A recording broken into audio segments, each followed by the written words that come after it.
Assalomu alaykum hurmatli kuzatuvchilar. Bugun sizlarga ko'pchilik ayollarimizni juda qiynaydigan muammolardan biri bu peshob ushlab tura olmaslik.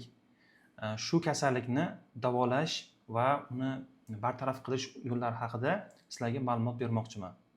Juda ko'pchilik 50 yoshdan oshgan ayollarning sotsial muammosi bu siydik ushlab tura olmaslik. Buni sabablari juda turlicha. Sabablarni tez-tez sanab o'taman. Bulardan birinchisi, demak, katta homila bo'lishi, ya'ni homilaning 3 kilogrammdan katta homilada tug'ruqlar, ya'ni ko'p sonli tug'ruqlar, katta tug'ruqlarning yuzaga kelishi, ginekologik amaliyotlar, kesaryo secheniya operatsiyalari yoki ekstirpatsiya amaliyotlari, bachadonni olib tashlash amaliyotlaridan keyin ko'pchilik ayollarda tos sohasida tos a'zolarining anatomik holati buziladi. Shuning natijasida vaqt kelib ayollarning tashqi jinsiy a'zolari pastga qarab osilishni boshlaydi. Shuning natijasida siydik yo'lining ham demak anatomik o'zining demak strukturasi buzilish natijasida uretra osilib qoladi. Shuni oqibatida uretrani ushlab turuvchi muskullarning kuchsizlanishi yuzaga keladi. Kuchsizlanishini bizning tilimizda prolaps deyiladi.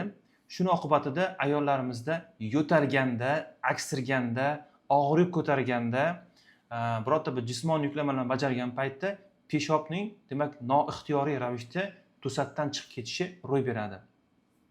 Bugun biz amaliyot ham tayyorlaganmiz. Bir ayolimiz bor.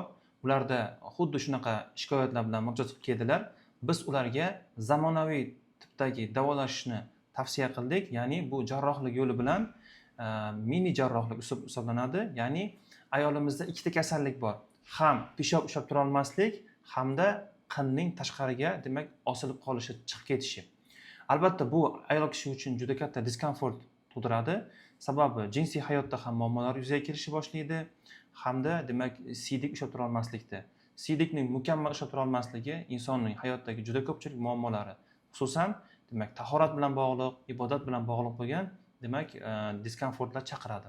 Shuni bartaraf qilish maqsadida bemorimizga demak TVTO plastika, ya'ni inglizchasiga transvaginal taping deyiladi. Ya'ni demak qin orqali demak uretrani ko'tarish amaliyotini bajaramiz.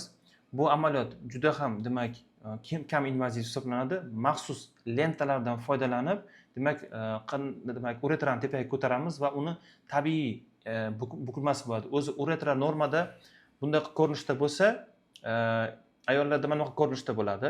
Ya'ni ko'rinishi, uretraning shakli. Hozir ayolimizda shu uretra pastga osilib qolgan. Shuning natijasida peshob ushlab tura olish muammosi ro'y beryapti.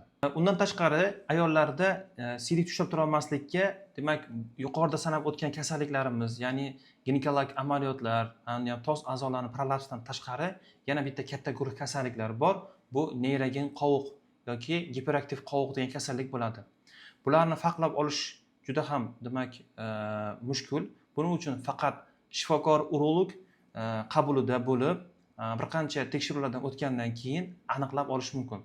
Ko'pincha shifokorlar tomonidan, ayniqsa men yuqorida sanagan, ya'ni ginekologik muammosi bor bo'lgan bemorlarni konservativ yo'l bilan davolashadi, lekin buni hech qanday samarali davosi bo'lmaydi.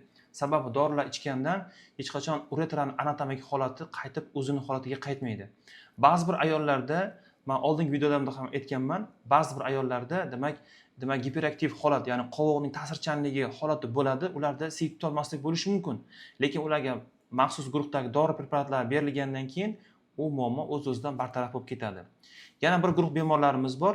Demak, yuqorida sanab o'tgan kasalliklarimiz, ya'ni tos a'zolarining prolapsining har xil darajalari bo'ladi. Yengil darajalarida ayollarga demak xirurgik yoki jarrohlik yo'lidagi davolashni tavsiya qilmaymiz. Ularda bitta muhim bo'lgan demak mashqlar bor.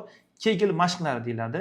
Kegel mashqlarini demak bajarish orqali demak bu muammoni bartaraf qilish mumkin asta-sekinlik bilan. Agar sizda, ya'ni yaqinlaringizda siydik ushlab tura olmaslik, ayniqsa ayollarda siydik ushlab tura olmaslik bilan bog'liq bo'lgan muammolar bo'lsa, bemalol demak menga to'g'ridan-to'g'ri aloqaga chiqishingiz mumkin. O'zim profilimda raqamlarim qoldirilgan yoki o'sha shikoyatlaringizni izohlarda qoldirishingiz ham mumkin. Imkon darajasida sizlarga yordam berishdan mamnun bo'laman. Hozir sizlarga operatsiya jarayonida operatsiyani qanaqa bajarilishini ko'rsatib o'tamiz. Demak, undan tashqari bemorimiz operatsiyadan keyingi bemorimizni fikrlarini ham o'zlaringiz eshitasizlar.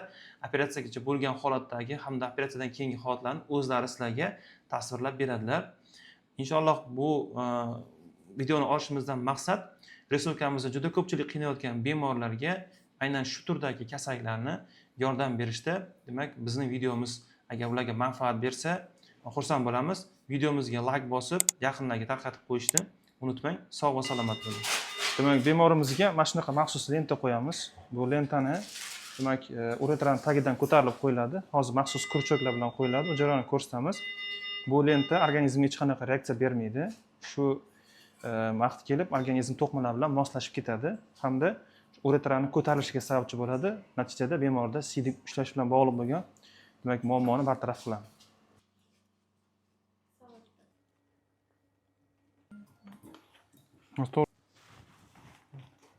Mana hurmatli kuzatuvchilar, kecha amaliyotdan chiqqan bemorimiz peshob tanmaslik muammosi bo'yicha bularga TVT plastik amaliyotni bajarganmiz, ya'ni lenta qo'yilgan.